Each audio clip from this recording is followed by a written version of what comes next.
Ang totoo nito, hindi nila kayang talunin si Pangulong Duterte. Ha? Kung pagbabasya natin sa legal, hindi nila kayang talunin si Pangulong Duterte, kaya ipinadala nila doon sa ICC.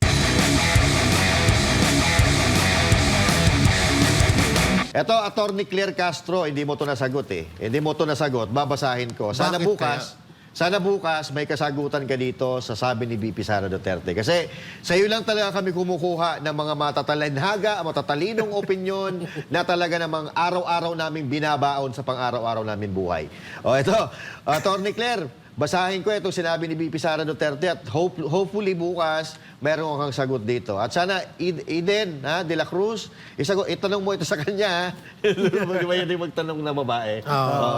Ito, meron na po akong, sabi ni VP Sara Duterte ito, meron na po akong mga nakilala sa iba't ibang bansa dahil sa trabaho ko bilang Vice President at dating Education Minister. At sa mga nakausap ko, lahat sila nagsabi, it is unthinkable for a government to surrender its citizen to a foreign power. Yang mga eksaktong sinabi sa akin ng isa sa mga nakausap ko, tapos linggo-linggo ko siya. Pero sa Pilipinas, napakadali na ibigay nyo ang inyong former head of state. Kaya ako naman, kahit hindi anak, kahit sabihin na lang natin, karaniwang mamamayan, nahihiya ako sa ginagawa natin sa ating dating Pangulo. Of course, talaga nakakahiya. Kahiya-hiya dahil ang ibig sabihin nito, walang gumaganang hustisya sa Pilipinas. Nagkakaroon na tayo ng failure of justice, walang batas na umiiral sa Pilipinas dahil ipinagkanulo natin ang dating presidente. Pero sa akin, mga partners, ang totoo nito, hindi nila kayang talunin si Pangulong Duterte.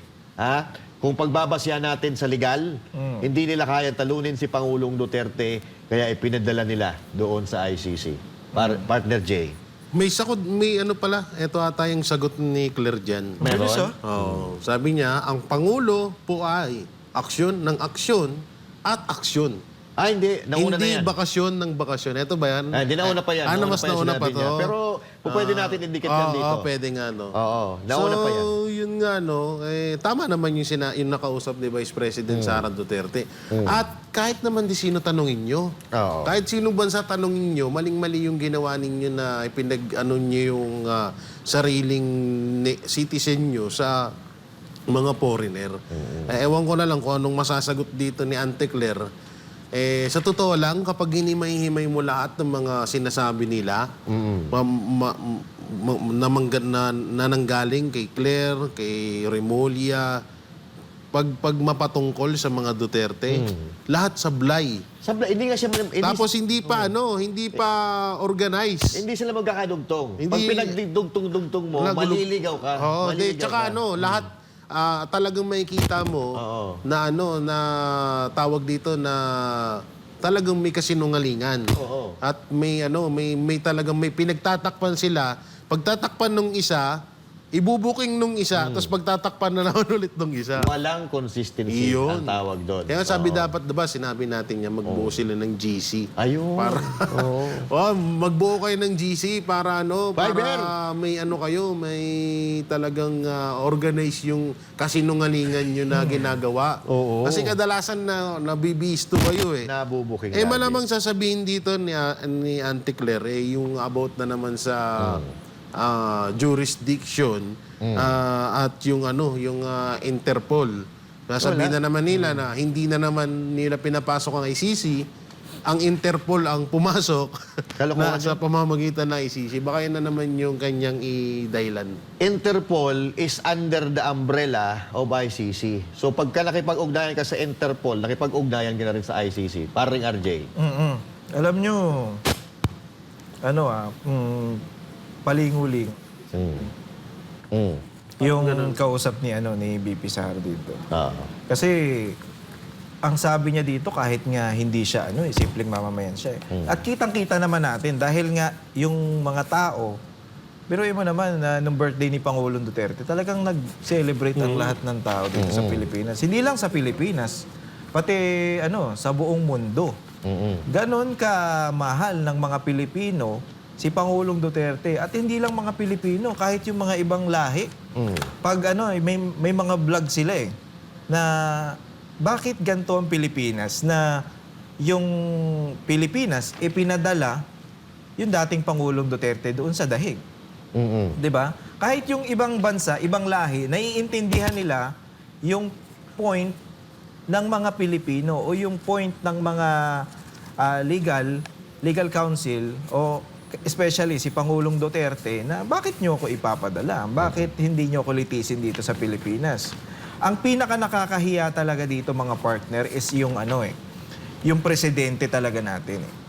Kasi kung hindi dahil sa kanya o hindi dahil sa kahinaan niya o sa pagiging weak niya, hindi mangyayari tong mga to. Kasi especially, alam niyo mga partner, may naisip nga ako Kaya siguro nila to ginawa. 'Di ba? Alam naman natin na malakas nung eleksyon ang Duterte. Kasi lalo na kapag kasama si Pangulong Duterte, 'di ba? Talagang dumog yung tao. Ngayon, para humina, pinadala nila ngayon si Pangulong Duterte doon. Ngayon, eto dumating ang eleksyon. Para hindi mahalata ngayon yung pandaraya nila, ang ginawa nila, pinadala nila si Pangulong Duterte at dahil nga wala na si Pangulong Duterte, mahina na tong Duterte. Para nga naman, wala na si Pangulong Duterte, kaya humina na kayo Kaya kayo natalo. Hindi, matatalino na ang mga Pilipino. Ngayon, yung 17 million, 18 million overvote na yan, dyan pa lang, kitang-kita na natin na may anomalya talaga. At siguro, sige, gawin natin yung kung isusumahin mo yung mga boto na yan at ilagay mo dun sa mga Duterte, makikita natin talaga na yung boto na yan galing sa mga Duterte. Kasi sila ang mangunguna. Sabi nga nung, di ba, yung absentee votes Doon pa lang kitang-kita na natin na Duterte na ang panalo. At ito nga, sabi ni BP Sara Duterte, nakakahiya talaga yung bansa natin ngayon dahil dyan kay Bongbong Marcos. At meron solusyon dyan, mga partner. Ano yung solusyon? Dapat bumaba ka na. Ayan, napaka-simple. Simple lang Try natin. Try mo lang kahit isang taon, baba. Ibigay mo na sa iba, doon sa marunong. Oo. Di tsaka natatandaan niyo yung isang Amerikano na nagsabi na tayong mga Pilipino ay kung ituring lang nila ay isang alipin at basura. Correct. Tama yun. No? So kung saan yun, meron. natin yun, na-reactionan natin. Kasagsagan ng issue sa West Philippine Sea. Tapos nagkaroon ng isang press con at sinabi ng Amerikano yun. Ang masakit kasi dito, ganun na nga tayo ituring ng ibang bansa.